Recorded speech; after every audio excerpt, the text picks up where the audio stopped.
जब हम लोग पढ़ेंगे दूसरा चैप्टर संस्कृत का क्या नाम है, पाटलिपुत्र वैभवम, यानी कि पाटलिपुत्र का मतलब किससे है, पटना से है। यानी इस पाठ में वर्तमान बिहार की राजधानी जो पटना है उसी पटना का वर्णन किया गया है, ठीक है ना।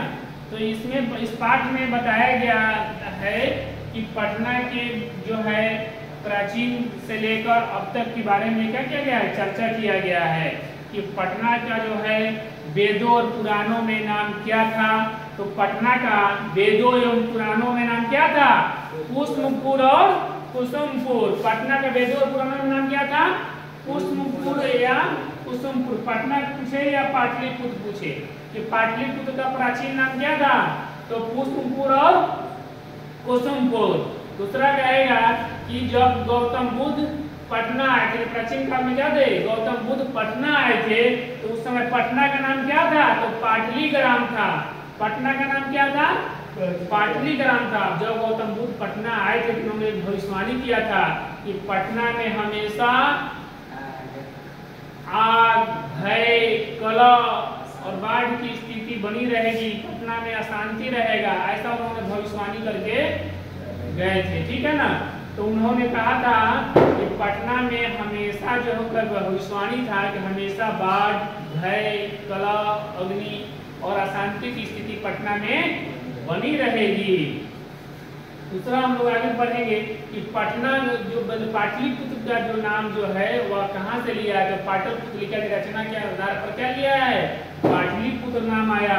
और पटना कब आया, तो मध्यकाल में पटना का स्थिति क्या हो गया, खराब हो गई स्थिति। तो उस समय पटना जो है पतन के कगार पर चला गया। तो पतन शब्द से ही क्या बना है, पटना बना है। पटना शब्द किससे बना है, तो पटना शब्द पतन से बना है। किससे बना है, पतन से। पूछेगा कि पटना की स्थिति कब खराब थी, तो मध्यकाल में। पूछेगा पटना का इतिहास कितना वर्ष पुराना है, तो पटना का इतिहास 2500 वर्ष पुराना है। तो मध्यकाल में जब अभी 2500 वर्ष पुराना है तो मध्यकाल में कितना हो गया, यानी कि 1000 वर्ष 1250 हुआ ना, उसका आधा करेंगे तो बीच का हिस्सा, तो लगभग 1000 वर्ष पुराना थी। मध्यकाल में पटना कितने वर्ष पुराना थी, तो मध्यकाल में पटना का इतिहास 1000 वर्ष पुराना था। और सीधे पूछे कि पटना का इतिहास कितना वर्ष पुराना है, तो 2500 वर्ष पुराना है, ठीक है ना। पटना में विदेशी यात्री पूछे कौन कौन आए थे, तो पटना में विदेशी यात्री फाहियान, ह्यूनसांग और मेगास्थनीज आए थे, जिसमें फाहियान और ह्यूनसांग चीन से थे और मेगास्थनीज कहाँ के निवासी थे, मेगास्थनीज आप लोग पढ़ाया हुआ है कि मेगास्थनीज जो है वो यूनान के राजदूत थे। मेगास्थनीज कौन थे, मेगास्थनीज यूनान के राजदूत थे। उन्होंने भारत आया था, तो आने पर यहाँ पर एक इंडिका नामक उन्होंने पुस्तक का भी रचना किया है। कौन, मेगास्थनीज, जिसमें इंडिया के बारे में उन्होंने बताया है। अब हम लोग कहेंगे पटना में जो है वो पुराने शासक थे सम्राट अशोक, चंद्रगुप्त मौर्य, तो जिसमें चंद्रगुप्त मौर्य के बारे में इसमें बताया गया है कि चंद्रगुप्त मौर्य के शासन काल में पटना का रक्षा व्यवस्था उत्कृष्ट था, बहुत बढ़िया था। और सम्राट अशोक के शासन काल में इसका सुंदरता बहुत अच्छा था, ठीक है ना। तो अब हम लोग पढ़ेंगे इसमें एक लेखक का भी चर्चा किया गया है। किसका, 2 लेखक चर्चा किया गया है कि काव्य मीमांसा और कूटनीतम के रचनाकार के बारे में यहाँ बताया गया है। तो काव्य मीमांसा के रचनाकार राजशेखर है।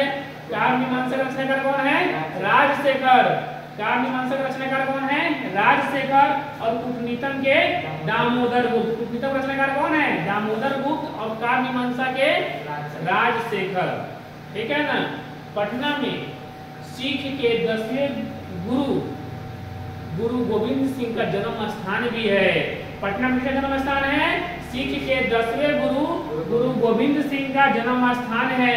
कहाँ पर, पटना साहिब में, जिनको अभी पटना साहिब गुरुद्वारा के नाम से जाना जाता है, जहाँ प्रकाश पर्व हुआ था, ठीक है ना। तो पटना में गुरु गोविंद सिंह का जन्म स्थान है। वे सिख के 10वें गुरु थे। पूछेगा पटना में दर्शनीय स्थल कौन कौन है? तो पटना में दर्शनीय मतलब घूमने फिरने वाला जगह, देखने वाला जगह कौन सा है? तो पटना में दर्शनीय स्थान है तारामंडल, गोल घर, उच्च न्यायालय, यानी कि इंग्लिश में बोलते हैं हाई कोर्ट, हिंदी में बोलते हैं उसको उच्च न्यायालय। उच्च न्यायालय हो गया, सचिवालय हो गया, पटना स्टेशन जंक्शन के पास महावीर मंदिर व महावीर मंदिर हो गया, जैविक उद्यान हो गया। जैविक उद्यान मतलब चिड़ियाघर, चिड़ियाघर को ही जैविक उद्यान कहते हैं। तो राजीव गांधी जैविक उद्यान है पटना में, ठीक है ना। और पटना के उत्तर दिशा में, पटना के उत्तर दिशा में कौन है? गंगा नदी है। गंगा नदी कहाँ किस दिशा में पड़ती है? परीक्षा में पूछा गया भी है। तो पटना के उत्तर दिशा में गंगा नदी है। और गंगा नदी पर कौन सा पुल है? गांधी सेतु पुल है। गांधी सेतु पुल पटना में बना हुआ है, ठीक है ना, जो हाजीपुर इधर इस पार से और उस पार को जोड़ती है।